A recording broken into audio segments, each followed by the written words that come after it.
Hello, welcome to Oxford Heirlooms. In this video, we're going to be pleating bonnets and pleating dresses. Okay, now since I'm making two of each, what I have already pleated one of the bonnets. So let me show you what I did. I've got it pleated with 6 pleating threads. I have them tied 2 at a time with an overhand knot. Okay, I'm going to put a slide of an overhand knot up in a minute, but an overhand knot is just simply a loop that you bring the thread back through, and it's considered to be the simplest kind of stopper knot.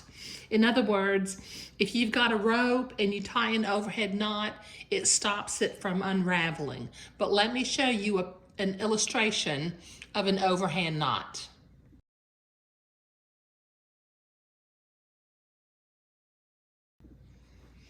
Okay, now once again, like I said, I tied 2 threads together, 2 pleating threads at a time. Don't, under any circumstances, try to tie a knot in 1 thread at a time. Either tie 2 together, or if you have an odd number, you can tie 3 together. Now what I have done was I left 3/4 of an inch unpleated at both ends of the bonnet. I simply pulled my pleating threads out to that point because obviously when I pleated it, the threads went all the way through to the end of the lace. But then I went to the ironing board and I ironed and starched the pleating creases and the little holes so they kind of disappeared. Now this, I tied it off where it's 11 inches long. So I can put my ruler up and stretch it out. And from one end of the lace to the other end of the lace, it's 11 inches.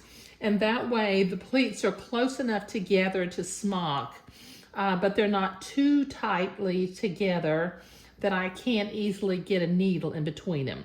So that's the bonnet. This particular bonnet is ready to smock.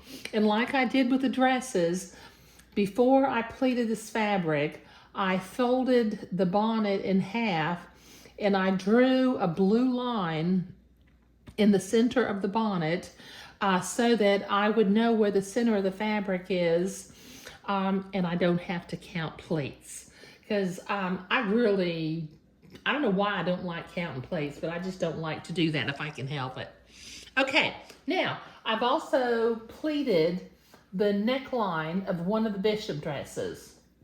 Now this one, what I did is when it comes around and it closes in the back, I want the buttonholes to be on the right side and the buttons to be on the left side. So I have to have room to sew my placket on and create my buttonholes. I need to have a facing left over for the buttonholes. So I'm leaving about 1/4 of an inch seam allowance for the placket that I'll sew in, and then about 1/2 an inch of room to make the 2 little buttonholes that I will do. So I left on the right side, I removed the pleating threads and I pressed and ironed the creases away 3/4 of an inch. And on the left side, I took it out to about 3/8 of an inch. I would have liked to have done 1/4 of an inch, but the pleating threads weren't allowing me to do 1/4 of an inch. It kind of worked out to be 3/8 of an inch. So all I need on this side is room to sew the placket on. Okay, the other thing that I did was I tied my pleating threads off, and once again I've got 6 pleating threads in here. I had 6 pleating threads in the bonnet also, but I tied this off to where it is the length of the neckband piece. Some people like to fan their bishops out all the way around, but I don't do that. I learned how to smock from a woman 41 years ago, which kind of hints at my age.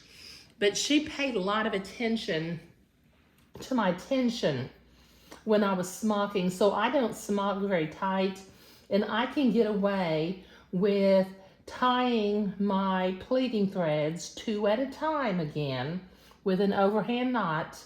I can tie them this way, and I've never had a problem with getting a turtleneck neck because I don't smock tightly. I've got pretty easy tension.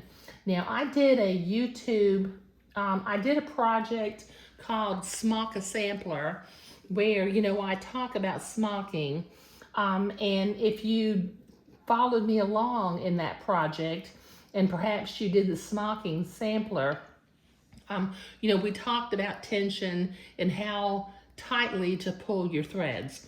But just as a general rule, because when I do my smocking, the first 2 pleating threads I will leave in until I sew the neckband to the garment. But the bottom 2 pleating threads I will take out, and I'll fan it around and kind of block it into place. But that's the dress. So let me put that off to the side also. Now we're going to be pleating today. Now I've got my pleater loaded up with 6 pieces of hand quilting thread. It's not regular thread, it's not quilting thread. It actually says on the spool of thread, hand quilting thread. Hand quilting thread is a little bit different than other thread. It has kind of a, I'm not sure if it's a wax that makes it smooth, but it's got something that makes it smooth, and it's a little bit thicker and it's very strong. And I like to use either orange or this fuchsia pink so that I have a nice contrasting color. Now you'll notice on my pleater, I just used 1 spool of thread to load thread up into all of my needles. I don't have a thread holder that holds a lot of spools of thread because 41 years ago when I bought this pleater, I was taught just to use 1 spool of thread and cut off several pieces of pleating thread and thread the needles. So I've got my 6 needles threaded. Now I've got my second bonnet is rolled up on a wooden dowel. And just so that you'll know, this is a 5/8 inch wooden dowel. It's 3 feet long. That's how long they come. And they come in different sizes. And I have had this dowel probably for 41 years. And it has serviced me very well. So I'm going to insert the dowel with the bonnet rolled up in it into the pleater. Okay, now where I start to push the bonnet through the fabric. Do you see this seam right here at the edge where the lace joins to the batiste? Okay, there is, I've got a 24 row pleater, and between the first 10 or 12 needles, you can move the needles around, and there's a slot for a needle in between needles. Now in the slot, because I've got 6 pleating threads, in the slot in between needle 6 and needle 7, I'm gonna run that little zigzag line. I'm gonna follow that notch with the zigzag line as I feed the fabric through the pleater. So let me start slowly feeding it through. This is Swiss batiste, so it really kind of feeds through like melty, soft melty butter. But still, you don't want to go too fast because these pleating needles are now running at about $3 a piece, and they don't sell them local. I have to mail order them, and I just like to protect my needles if I can. So I'm going to, following that 6.5 needle slot, I'm going to follow the line of the zigzag. And so my first pleating thread will be half a row from the zigzag. And I'll stop and pull the fabric off the needles every once in a while. And as you see out here to the sides, once the needles are threaded, the pleating thread goes right onto the fabric. Okay, so I'm gonna just kind of carefully, keeping things kind of coming straight, follow this notch right here with the zigzag line.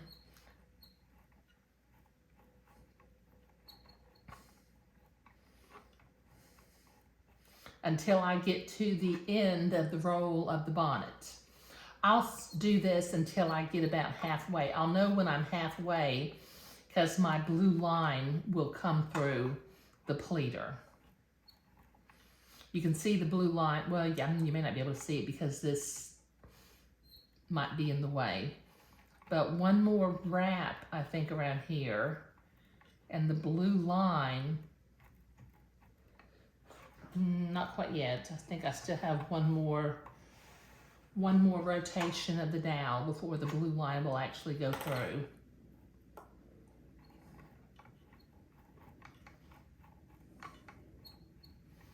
There. Now when that blue line should go through, it should be parallel with the brass rods that hold the pleater needles. So just make sure you're feeding the fabric in and it doesn't skew to one side. Sometimes because I've got the lace and the seam where the lace is, it's a little thicker along this edge. And if I don't feed it with my left hand at the same time that I'm turning the knob with my right hand, the fabric can skew. Every once in a while, I have to stop and pull the bonnet off of the needles. Okay, so this will take me a minute to finish pleating this bonnet, and I'll be right back.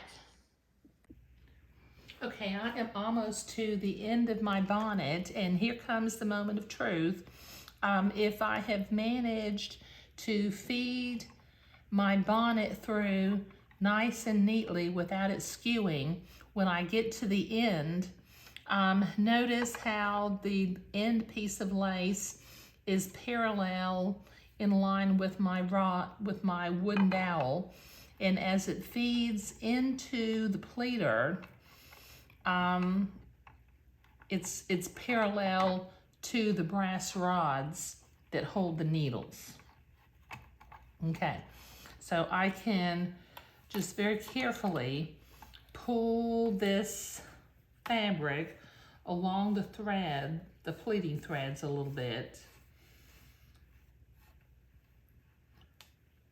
Let me grab these threads on this end, and then I'll pull the threads off of the needles, and I have this bonnet pleated.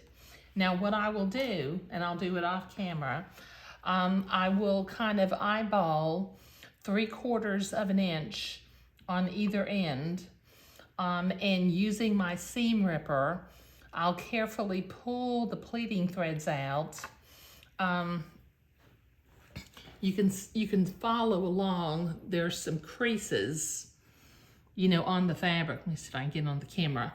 I can follow the creases along and get the pleating threads out where they're even. But I'll do that off camera. Let me zoom back out here just a little bit. Okay, so we've got the bonnet pleated, and like I said, off camera, I'll pull my pleating threads out 3/4 of an inch on either end. I'll tie off using an overhand knot 2 threads at a time. Since I have 6 threads, that works out. If I had had 7, I would do 2 at a time, and then I would do the last 3 together. Okay, the reason I'm only smocking 6 threads is my smocking plate has 6 rows. I don't advise just pleating your fabric willy-nilly, because the pleating needles do make holes in the fabric.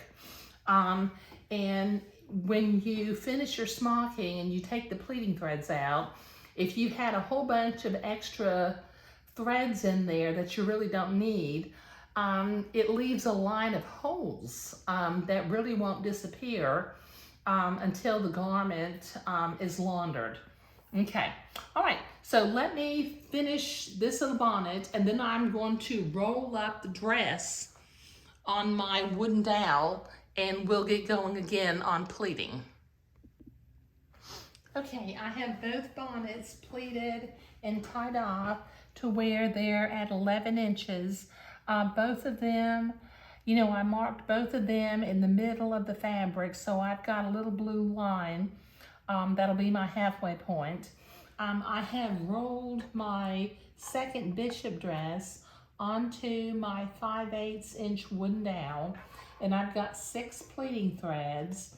So once again, this little notch on the pleater brass rods that represents position 6.5 between needle 6 and between needle 7, I'm going to line up the neckline or the top of my fabric, and I'm going to be very, very careful to stay lined up at that 6.5 position mark as I bring my fabric through, because I want my pleating to all, you know, on my smocking, let me say, to all end up being equal distance away from the top of where I put the neckband on. So I don't have any thickness of lace over here on this end, but once again, you know, you gotta work with this and make sure it's going in straight and the fabric isn't skewing. And we'll know when we get to the first armhole seam whether or not the seam, the top part of the seam, goes through straight.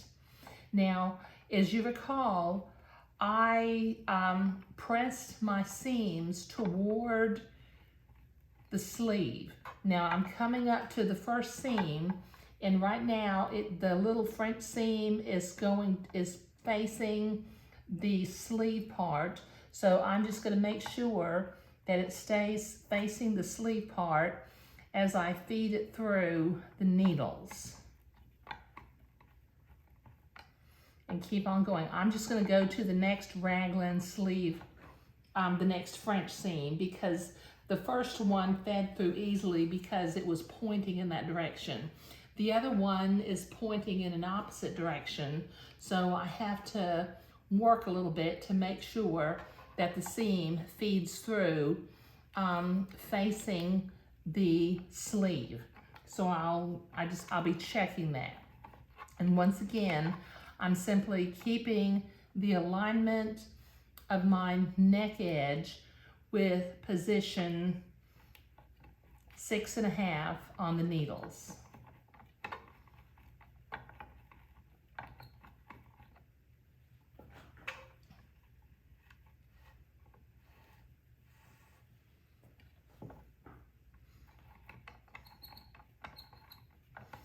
Okay, here comes the next little seam. Now I'm going to kind of hold it as it feeds through so that I make sure that I feed it through in the direction that I want it to be facing, and it does.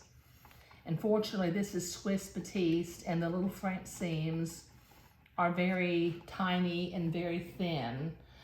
So it fed through the needles pretty easily and didn't break a needle.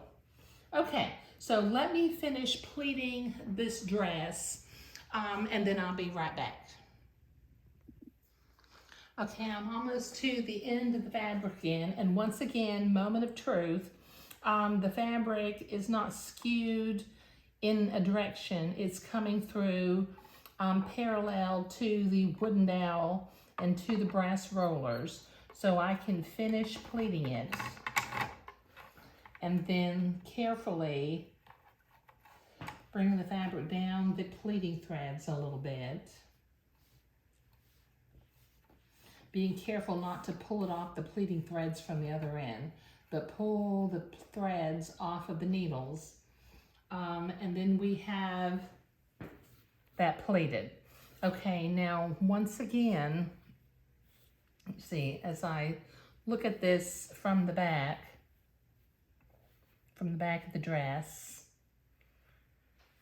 I'm going to pull out some pleating threads using my seam ripper, but I'm going to leave 1/4 of an inch on the placket side and 3/4 of an inch on the buttonhole side. So I will tie off fabric and I will press that over at the ironing board off camera. Okay, everything is pleated, everything is tied off. Once again, I tied off the 2 bonnets at 11 inches, and they have 3/4 of an inch of fabric and then the lace on either side. And come to think of it, I'm not really sure why, if I said why I do that. Well, I need to have a little bit of space on the end of the bonnet to embroider my 5-inch piece of silk ribbon. So I need some fabric that's not pleated to do that too. So that's why I leave the 3/4 inch on either side. And on the dresses, they're both tied off to where the top 2 pleating threads are the width of the neckband. Now, if you have a blocking board that goes around in a circle and you feel more comfortable spreading your pleating threads out, that's perfectly fine with me. I just don't do it. But I do recommend that your top 2 rows, you tie off the width of the neckband. And then it doesn't matter how long your other rows are. But we've got the dresses pleated. We've left 3/4 of an inch on the buttonhole side, about 3/8 of an inch on the placket side on both dresses. So I am ready to start smocking. Now, I'm not going to do a video on all my smocking because it's just, with 2 dresses and 2 bonnets, that's a lot of smocking. So the next video, we will begin to construct the dress after the smocking is completed. Thank you.